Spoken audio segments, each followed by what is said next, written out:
काहे हो काजी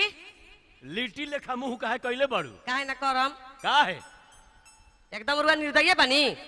निर्दयी बनी तब का हमारा से कौन गलती हो गई बेदर्दी कहीं के अरे सब हमार गतरे गतरे देह दुखाता तहारे अरे रुआ बुझाते नहीं खे तो हल्दी के शरबत काहे न पीलू हल्दी के शरबत हाँ रुआ पीही मरीच डाल के पिए जाला मरचाई पीस के एकदम दर्द ठीक हो जाई तारा दवाई खा लेला नु कौन दवाई रंगरेजी कंपनी के कौन दवाई कौन दवाई हाँ पेलू पैरिंग ई कोनो दवाई हो हाँ हेलोपैथिक खैलू हो ना एगो नया कंपनी निकलल बा कौन कंपनी लेलोपैथिक दवाई के का नाम हो पेलू पैरिंग तू खा तू ना खैबू ना तो ऐसे तार ठीक ना होई दू खोला खैबू एकदम दर्द आ बुखार सब ठीक हो जाई अच्छा हाँ जा फरके रह फरके हथियार लेखा बोलत रहली हमारा के बोला ना कबहू प्रेम से ना बोलली कि पराठा में घी घोस के बोलिए भुंजिया छिड़क के है ना खाली तरन दू बरिस बात बतिया तरन यही से कटकटाइल बाड़ू हमारा पर कटकटाई ना का है काहे ना बोलबा जाते अच्छा अब ना बोलब कहत तू जन कहत नाम चुप रह हाँ कान बंद कइले बानी सुन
देह दुखावैला मुर्चा छोड़ावला ए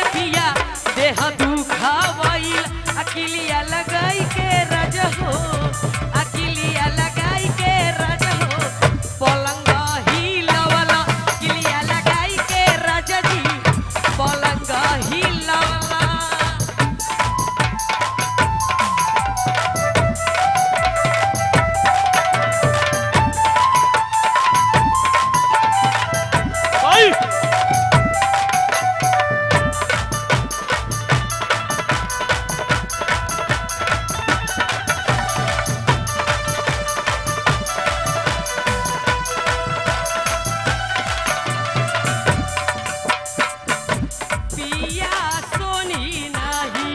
कुछुओ सोहाता चलो नहीं खेचात दुनो गोड़े लटपटाता का दिक्कत बा